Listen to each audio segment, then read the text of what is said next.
to'r pardadagi o'sha o'zgarishlar bu asosiy o'sha minus bo'lganida ko'p uchraydi. Ayniqsa yuqori bo'lgan miyopiyalar, ya'ni undan yuqori bo'lgan minuslar bu xavfli minuslar hisoblanadi. Eng xavfli minuslar bu o'sha 20 dan ziyod bo'lgan minuslar eng xavfli minuslar hisoblanadi. Ba'zi bemorlarda bo'ladi, ko'pchilik aksariyat bemorlarda bunday katta minuslarda 8, 10, 15 bo'lgan minuslarda nabarot ko'zda orqasida o'zgarishlar ko'p bo'ladi. Avval ko'zni koagulyatsiya qilish kerak, keyin miopiya yuqori darajasi bo'lsa albatta og'ir ko'tarishni va kuchanib narsalarni qilishni, ichingizni qotirishni va ko'zdan ko'p ishqalashni bas qiling. Ko'zni atrofini bosmasdan turib, atrof to'qimalarini ko'zni bosmasdan massaj qilishlarni ham yo'lga qo'yib qo'ying.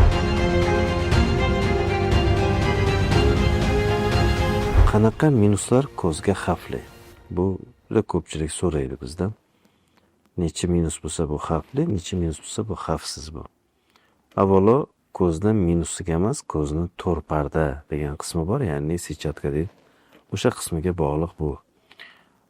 Ba'zi minusi kam bo'lgan odamlarda ham uchrab turadi to'r pardadagi o'zgarishlar, to'r pardadagi yirtiqlar, to'r pardadagi qon aylanishlarning buzilishi, to'r pardadagi o'sha o'zgarishlar bu asosiy o'sha minus bo'lganida ko'p uchraydi. Ayniqsa yuqori bo'lgan miopiyalar, ya'ni 7, 8, shu 6 dan baland bo'lgan, bu yog'i 15, 20 bo'lgan minuslar bu juda ham ba'zi kichik minuslarda ham ko'z tubi o'zgarish ko'p ham uchrab turadi ba'zida, lekin bu juda kamdan kam uchraydi. Eng ko'p xavf bu demak 10 dan yuqori bo'lgan minuslar bu xavfli minuslar hisoblanadi. Eng xavfli minuslar bu o'sha 20 dan ziyod bo'lgan minuslar eng xavfli minuslar hisoblanadi. Endi bu to'r pardani ba'zi holatlarini ko'ramiz. Mana bugun ham -8 atrofida keldi. Ko'zning to'r pardasi zo'r. ICL qo'yib berishni taklif qildik. Jamshid degan tojikistonlik bemor. Endi ularga ko'ziga gavharni olmasdan gavhar qo'yib beramiz. Ko'zining tubi yaxshi.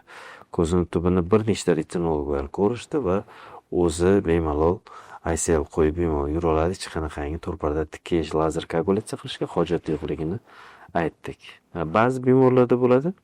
Ko'pchilik aksariyat bemorlarda bunday katta minuslarda 8, 10, 15 bo'lgan minuslarda nabarot ko'zda orqasida o'zgarishlar ko'p bo'ladi. Avval ko'zni koagulyatsiya qilish kerak, keyin ko'zga qo'shimcha gavhar yoki gavhardan almashtirish muolajalarini qilishni tavsiya qilinadi.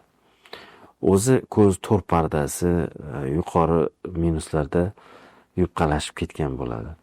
Ko'p minus yuqori bo'lganlar ko'p ko'zni qichiydi. Va ko'zda qichigan hisobiga ustki qismini ayniqsa to'r pardaga nagruzka tushadi va to'r pardada treshinlar paydo bo'ladi. Ba'zida ich qotganda, ba'zida kuchanib narsa ko'targanda bu ko'p uchraydi. O'sha kuchanib ko'tarib turib ko'z to'r pardasiga ziyon qilgan minusli bemorlar ko'p. Mana bugun ham bitta bemor keldi. Shkaf ko'taribdi, tasavvur qiling. Og'ir ko'targan. Yana vesam 120-130 kilo chiqadi erkak kishi. Ko'zda to'r pardasi ziyon ko'rgan va ko'rish yo'qolgan.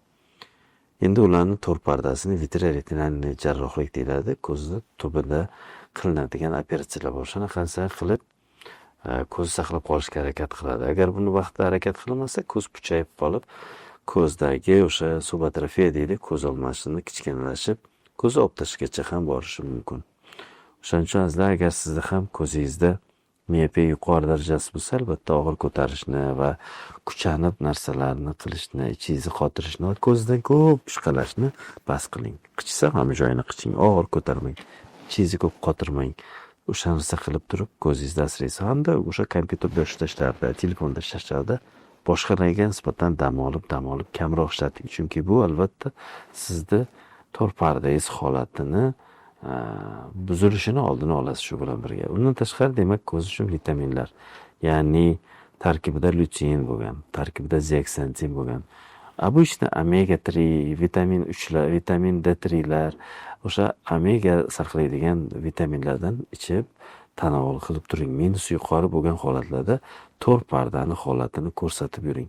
6 oyda bir marta hech bo'lmaganda ko'zda to'liq tekshiruvdan o'tib, ko'zingizda orqa tomonlari, ko'zingizda o'zi tekshirishlarni va tomografiya tekshirishlarini albatta qaytarib turing. Ko'zda minusi yuqori bo'lganlarda eng ko'p xavflardan yana biri bu glaukoma.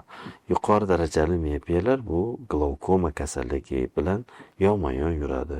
Любой moment glaukoma kasalligiga o'tib ketishi mumkin. O'shaning uchun azizlar, ko'zingizda minusingiz yuqori bo'lsa, albatta ko'z bosimini o'lchatib yuring. Ko'zida yuqori minusli bo'lgan bemorlar juda ko'p uzoq davomli kompyuterlarda o'tirishi mumkin emas. Yarim soatda o'tirsa 5 minut dam olish yo 1 soatda 10 minut 15 minut dam olib ko'zni yumib o'tirish kerak. Bu ko'zga dam beradi. Yo ko'zni uzoqlarga